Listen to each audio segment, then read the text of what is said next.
Hello everybody, welcome back to our YouTube channel. Today in this video I am talking about Meta Materials stock.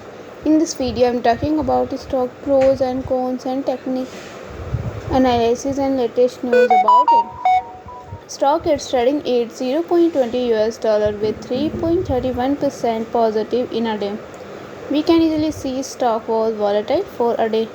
The volume of stock was recently at all-time high, so the fundamental stock is better for today.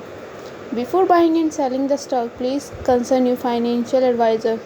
Today's video is done. Thanks for watching. Please subscribe my YouTube channel and like the video, and also comment all related queries.